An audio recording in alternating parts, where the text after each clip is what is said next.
رسول الله يا عطر السماء، ويا ضوءا أطل من الرجاء، ويا قمرا بدا فأنار ليلا، ويا فجرا تبسم بالضياء. شددت النور من قلب الدياج، وسرت بعزة وبكبرياء. أقمت العدل في زمن التجني، وشيدت العلا للأتقياء. وكم شيدت للأيام صرحا قوي الروح مكتمل البناء، فسار إلى الأمام طريق قوم، وكان يسير قبلا للوراء. اللهم صل وسلم وبارك وأنعم على سيدنا محمد وعلى آله وصحبه وسلم. لازلنا في هذا الشهر الكريم نعيش في آيات الحب في القرآن الكريم، وكيف أن الله سبحانه وتعالى برحماته أحب نبيه محمدا صلى الله عليه وسلم وعباده الصالحون، وجعل المحبة لعباده المستغفرين جميعا. فكيف لنا أن نلحق بهذا الركب الطيب، ركب محبة رسول الله صلى الله عليه وسلم؟ وهذه الآيات التي تمثل ركيزة أساسية في حياة الأمة العربية والإسلامية، إنما هي برحمته سبحانه وتعالى وبالرحمة التي انعكست في معاملات النبي صلى الله عليه وسلم للصحابة، وانعكست بعد ذلك للتابعين وتابعي التابعين.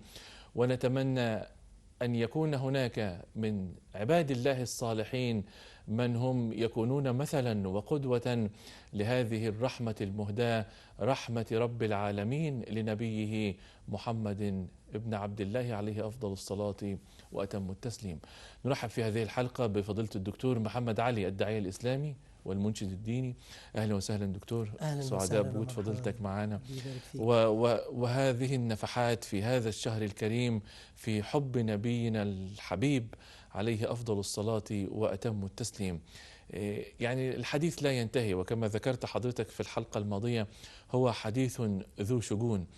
فكيف لنا أن تكون هذه الشجون بمثابة انطلاقة نثب إليها إلى حب نبينا صلى الله عليه وسلم، لعلنا تدركنا رحمة من رحمات رب العالمين. الحمد لله وحده، والصلاة والسلام على من لا نبي بعده، صلى الله عليه وعلى آله وصحبه وسلم. كل القلوب إلى الحبيب تميل، ومعي بذلك شاهد ودليل. أما الدليل إذا ذكرت محمدا، صارت دموع العاشقين تسيل. اللهم صل وسلم وبارك عليك سيدي يا رسول الله. أما بعد، حب النبي صلى الله عليه وسلم أصل من أصول الدين، وهو الحب الحقيقي للبشر. أصل من أصول الدين. قال تعالى: بسم الله الرحمن الرحيم: قل إن كنتم تحبون الله فاتبعوني يحببكم الله ويغفر لكم ذنوبكم والله غفور رحيم. بتحب ربنا يبقى بتحب الرسول، بتحب الرسول يبقى بتحب ربنا. ومن لا يحب محمدا صلى الله عليه وسلم وهو النعمة المهداة صلى الله عليه وسلم، قال النبي صلى الله عليه وسلم في الحديث: لا يؤمن أحدكم حتى أكون أحب إليه من والده وولده والناس أجمعين. قال عمر: يا رسول الله، لأنت أحب إلي من كل شيء إلا نفسي التي بين جنبي. قال: لا يا عمر، لا يؤمن أحدكم حتى أكون أحب إليه من نفسه التي بين جنبه.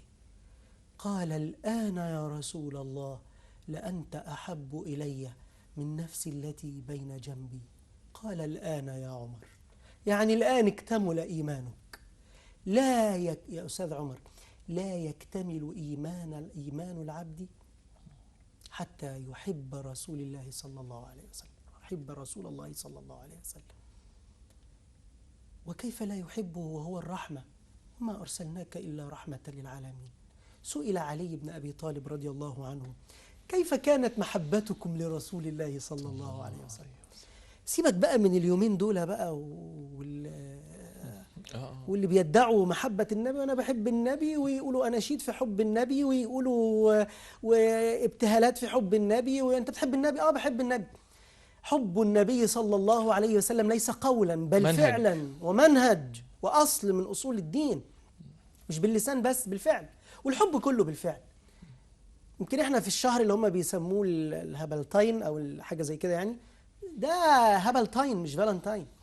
الحب الحقيقي انا هقوله لك النهارده.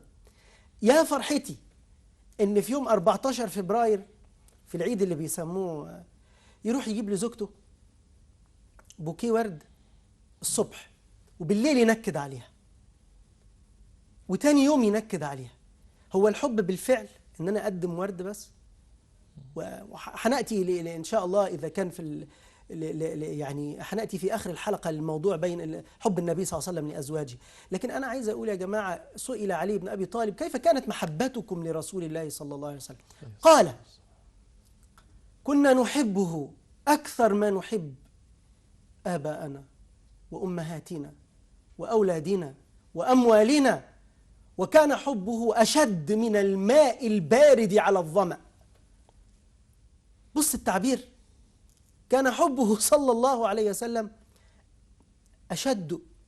أشد من الماء البارد على الظمأ. إنسان عطشان وحيموت، خير بين أمرين، بين النبي صلى الله عليه وسلم وبينه يشرب مية يشوف النبي صلى الله عليه وسلم.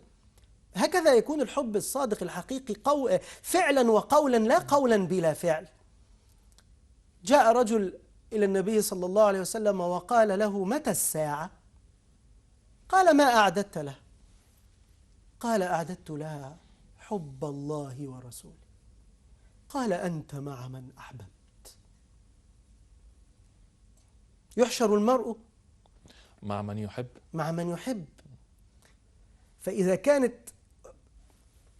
خد دي عندك، جاء رجل للنبي صلى الله عليه وسلم وقال: يا رسول الله، إني لأذكرك فلا أطيق حتى آتي وأنظر إليك. حتى آتي عشان أشوفك، وإني كلما تذكرت موتي. صلى الله عليه وسلم. وإني كلما تذكرت موتي وموتك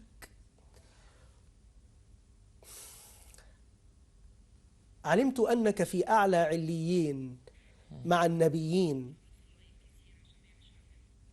وأنا في درجة أقل منك في الجنة. ده إذا دخل الجنة كمان.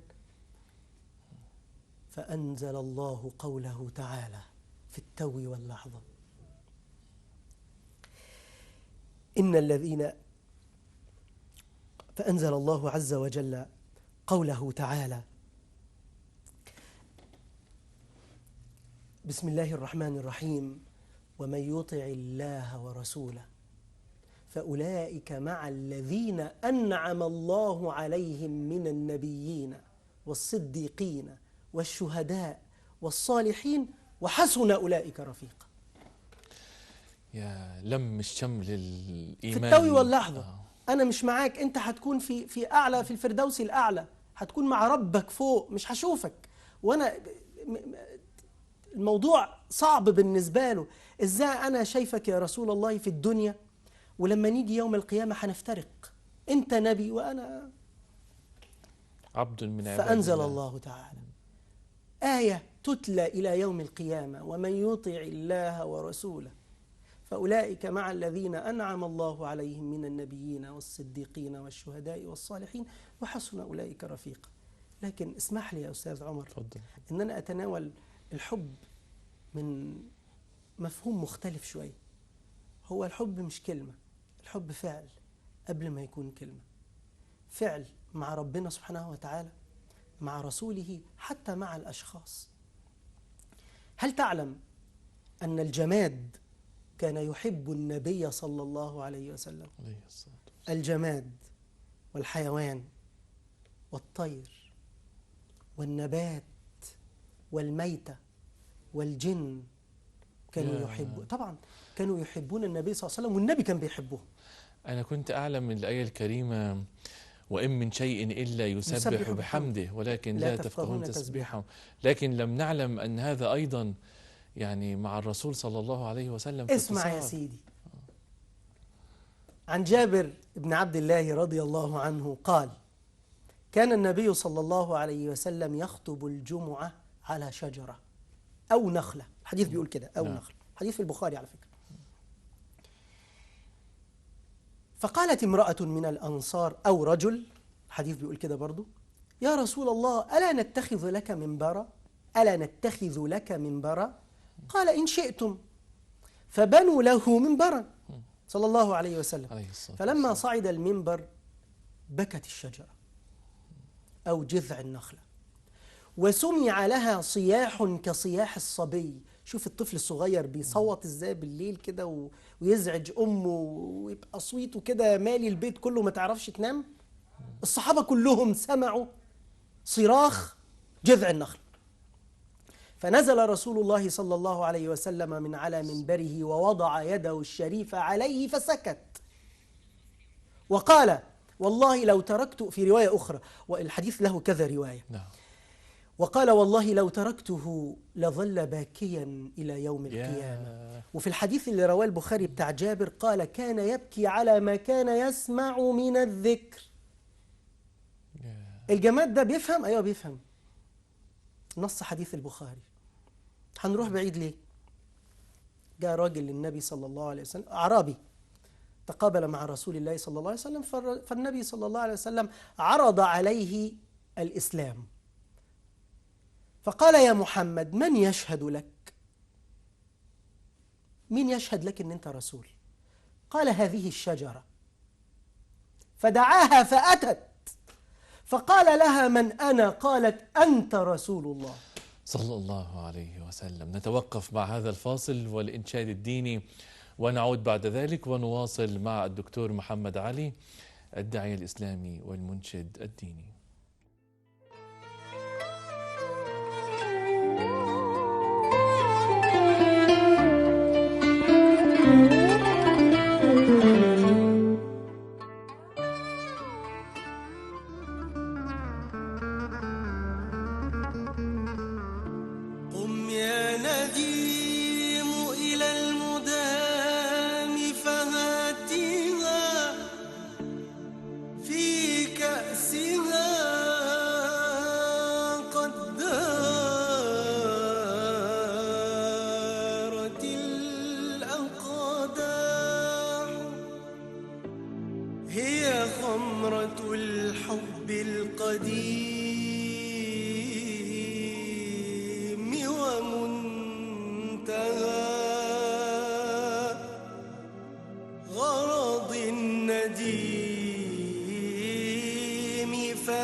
فتشبهوا إن لم تكونوا مثلهم، إن التشبه بالكرام فلاح.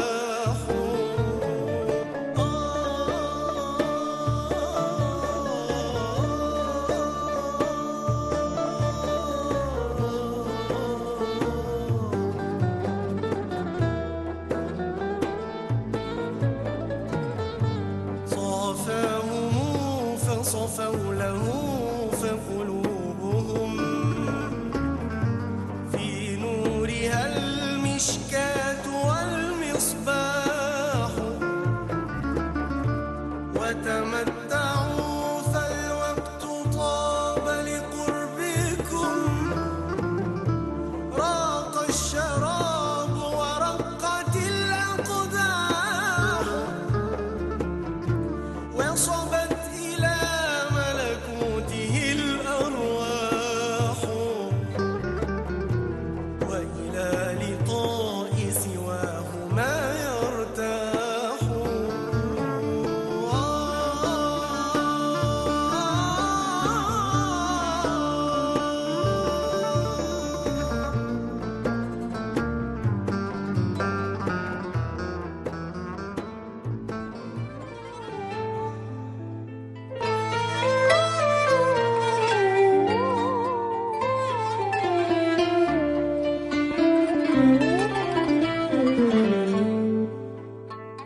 نجدد التحية بحضراتكم مشاهدينا الكرام وبضيفنا الكريم الدكتور محمد علي الداعية الإسلامي والمنشد الديني. وحديثنا قبل الفاصل كان عن حب الجماد لرسول الله صلى الله عليه وسلم، فكيف أحبه الشجر والحجر، وكيف أحبته مخلوقات الله كلهم، وكيف لنا ونحن في هذه الرحاب الطاهرة ونحن نتذكر هذه القدوة الطيبة، هذا القرآن الذي كان يمشي على الأرض كما وصفته السيدة عائشة رضوان الله عليها. كيف لنا أن ننطلق من هذا الحب إلى معان أسمى وأكبر؟ نسمعها من الدكتور محمد علي الآن إن شاء الله. تفضلي فضيلة الدكتور. قال إني لأعلم مكان حجر كان يسلم علي في المدينة، إني لأعلم مكانه الآن بمكة، إني لأعلم مكانه الآن. يا سيدي الحجر كانوا بيسلم عليه قبل البعثة، قبل ما يكون نبي كانوا عارفين إن هو نبي. فكان يمشي في طرقات مكة فكان في حجر كان يقول له السلام عليك يا رسول الله. الحديث في صحيح مسلم على فكرة، عشان حديث في صحيح مسلم اللي عايز يرجع له. قال إني لأعلم مكان حجر بمكة كان يسلم علي قبل البعثة، إني لأعلم مكانه الآن. الحجر صعد النبي صلى الله عليه وسلم على جبل أحد ومعه أبو بكر وعمر وعثمان، فارتجف الجبل ارتجف، فضرب النبي صلى الله عليه وسلم برجله الشريفة على الجبل وقال أثبت أحد فإنما عليك نبي وصديق وشهيدان. الله. ودي من دلالات نبوته صلى الله عليه وسلم، أنه أخبر أن عمر يموت شهيدا وقد كان، وأخبر أن عثمان يموت شهيدا وقد كان. أثبت أحد فإنما عليك نبي بأبي هو وأمي وصديق، ما قالش بقى شهيد ثالث، وصديق فمات أبو بكر صديقا، وشهيدان ومات عمر شهيد قتله الكافر عليه لعائن الله إلى يوم الدين أبو لؤلؤ المجوسي، ثم مات عثمان. طيب يا سيدي، الطير يحب النبي صلى الله عليه وسلم. احنا بنتكلم على ايه؟ بنتكلم على شهر حب وبعد كده، ولا يوم حب ونفضت بيقولوا ايه، ونفض المجلس وكل واحد بقى خلاص انا هحبها يوم 14 بس يوم 15 هنكد عليها، خلصت انا هحبك بس الساعه ديت مفيش كده. الحب يا جماعه، الحب بمفهومه يا جماعه. الجماد بيحب، الشجر والنبات بيحب، الطير بيحب. جاء في حديث عبد الله بن مسعود، كانوا في سفر مع رسول الله صلى الله عليه وسلم، فلما عادوا ذهب النبي لقضاء حاجته، فعبد الله بن مسعود بيقول فرأينا حمرة، عصفور كده، نوع من أنواع الطير كده اسمها حمرة، وقيل أنها حمرة، يعني الاثنين صح، حمرة أو حمرة. فأخذنا خشفيها ولديها، أخذوا ولدها الصغار يلعبوا بيهم، فجاءت الحمرة تحوم حول رسول الله صلى الله عليه وسلم وكأنها تكلمه، فقال النبي صلى الله عليه وسلم من فزع هذه في ولديها ردوا إليها ولديها. عارفة أنه هو نبي، وعارفة أنه هو بعث رحمة للعالمين وللناس كلها وللطير والجماد والنبات والحيوان والجن، كله ردوا إليها، فردوه إليه. يا أستاذي، حبه للجن، الجن، نعم الجن. في الحديث فلما أتاني داعي الجن أجبته، وفي الإجابة محبة. أنتوا لما دعيتوني للبرنامج ما جيتش ولا جيت؟ شرفت. محبة. صحيح، محبة في الله سبحانه وتعالى. الحمد لله. صح؟ صحيح. فجيت، ففي الإجابة دعوا في محبة، حبهم، حب الجن، فراح يدعوهم. إنا سمعنا قرآنا عجبا يهدي إلى الرشد فآمنا به. وفي قوله صلى الله عليه وسلم فقرأت عليهم القرآن محبة، فإنك لا تقرأ القرآن إلا على من تحب. استنباط يا سيدي، استنبط الحب. الحب مش كلام، الحب استنباط وأفعال، وأشوفها في أفعالك قبل أقوالك. الحب مش وردة إن أنا أجيبها لزوجتي أو كلمة كويسة إن أنا أقولها. الحب معاملة، الدين المعاملة. الحب مش يوم 14 كل سنة وانت حبيبتي، وتاني يوم تصبح عدوتي ونعيش مع بعض في خيانة وفي مؤامرات وفي تخطيطات وفي الكلام ده كله، وخبي منها وتخبي منه. انتوا كيان واحد، انتوا حاجة واحدة. الحب يا سيدي، الحب اللي هم ما يعرفوهوش، الحب اللي عمل الهابلتاين ما يعرفوهوش. هو عمل يوم وخلص ومع السلامة. الحب كل يوم وكل ساعة وكل لحظة يملأه اشتياق. يا أخي كانوا بيتكلموا على قيس وليلى، تكلم عن محمد وخديجة. قيس وليلى مين وبتاع مين؟ مع احترامي أنا عايز أقول لك لطيفة من اللطائف بسرعة، تسمح لي؟ طبعا. قيس كان تعرف بقى أشعاره في ليلى وكده، فأبوه أخده قال له تعال نحج لبيت الله الحرام. وقال فراح معاه، قال له لعل الله يعني أن ينسيك حب ليلى، فأخذوا للكعبة وقال له يا قيس تعلق الآن بأستار الكعبة، فهنا تسكب العبرات وتتنزل الرحمات ويتجاوز ربنا عن السيئات وتقبل الدعوات. يلا يا قيس ادعي ربنا أن ينسيك حب ليلى. عارف قال إيه؟ قال أبيات شعر عند الكعبة.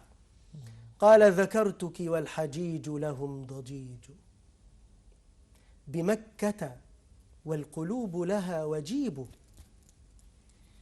فقلت ونحن في بلد حرام به لله أخلصت القلوب، أتوب إليك يا رحمن مما عملت فقد تكاثرت الذنوب، وأما من هوى ليلى وتركي زيارتها فإني لا أتوب.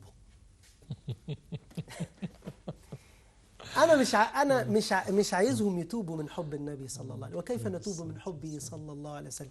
سيبك من الأشعار وكده، خليك في الأقوال يا سيدي. حب النبي صلى الله عليه وسلم لا يعدله حب بعد حب الله تبارك وتعالى. عايز أقول لحضرتك تعالى بقى في الأيام اللي احنا فيها ديت قلت لك عليها الهابلتاين، وآسف طبعا إن بقول اللفظ، بس هو فعلا كده، لأن الناس ما تعرفش الحب إلا في اليوم ده، وبعد كده خلاص يناموا عن الحب. مشاكل بقى أنت تعرف يا سيدي الفاضل لما كانت عائشة كانت تغار من السيدة خديجة، وكان من الحباب تغار، والغيرة في كل بيت.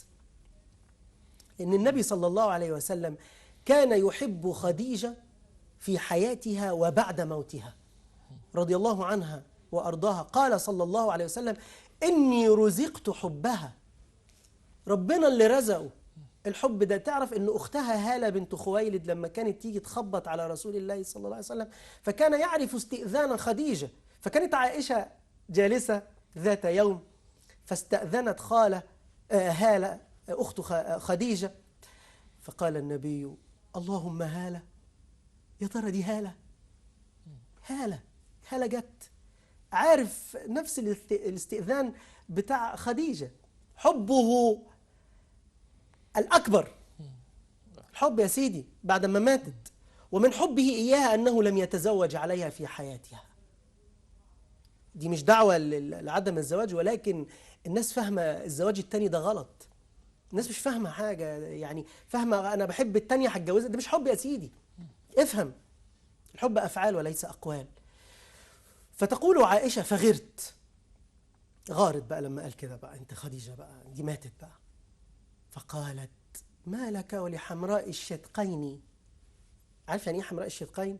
يعني اللي اسنانها وقعت وبانت اللثة بتاعتها الحمراء. عجوز من عجائز، ما نقولش عجوزة، خلي بالك عجوزة دي مش موجودة في اللغة خالص. وفي رواية أخرى قالت ما لك ولهذه العجوز من عجائز قريش لقد أبدلك الله خيرا منها. غضب 3 شهور غضبان يا سيدي، 3 شهور، لدرجة سيدك ما ندمتش على شيء قالته في حياة النبي صلى الله عليه وسلم إلا كلامها عن خديجة. فقال لقد أبدلك الله خيرا منها. قال والله ما أبدلني الله خيرا منها. كده فقد آمنت بي يوم أن كفر بالناس، وصدقتني يوم أن كذبني الناس، وواستني بمالها ورزقت منها الولد. وقعد 3 شهور كل ما يشوف عائشة يقول لها لا والله يا عائش أو يا عائشة. كان بيدلع زوجته يا سيدي. اللي يقول لك النبي والدين بتاعنا، الدين بتاعنا ده هو الحب. اتعلموا الحب مش من الأيام دي، اتعلموا الحب من الدين. تعرف ان عائشة لما كانت يعني تغضب كان صلى الله عليه وسلم يقول لها يا عائش إني، شوف يا عائش دي بيدلعها. ده أنا هقول لك حاجات أخطر من كده لو وقتنا يسمح. معنا دقيقة. لا دقيقة إيه، اديني دقيقة وشوية. كان يقول لها يا عائش لما تأكل إني لا أعلم متى تكونين راضية عني ومتى تكونين ساخطة يعني غير راضية علي، مش غير راضية عني. قالت متى يا رسول؟ قال إذا قلت لا ورب محمد فأنت راضية عني، وإذا قلت لا ورب إبراهيم فإني أعلم أنك غير راضية عني. تعرف لما كانت بتغضب عائشة كان يعمل النبي صلى الله عليه وسلم إيه؟ دلوقتي الزوج لما زوجته تغضب يلا اتفلقي، كرامتي ما تسمحليش ان انا اروح اصالحك. لا انا هروح اصالح، انا هسيبها تتأدب لحد ما تجيني. مفيش الكلام ده في الدين يا سيدي، مش هو ده الحب يا سيدي. انت لو رحت واعتذرت لها، لو انت مخطئ انت كبير، انت بتحب، انت ما بتقللش من كرامتك. مفيش حاجة اسمها كده. كان يضع يده الشريفة على كتفها صلى الله عليه وسلم لما كانت تغضب ويقول اللهم اغفر لها ذنبها وأذهب غيظ قلبها. اللهم اغفر لها ذنبها وأذهب غيظ قلبها. هنختتم واغفر لها. آمين. شوف وهي غضبانة يحط إيده على كتفها يطبطب. يا سيدي هو ده الحب. يعني اختتمنا بهذا الدعاء الرائع. أشكر فضيلتك شكر جزيلا الدكتور محمد علي، الداعي الإسلامي والمنشد الديني. وصلنا مع المشاهدين إلى ختام هذه الحلقة من تأملات في القرآن الكريم. إلى اللقاء في حلقات قادمة. السلام عليكم ورحمة الله وبركاته.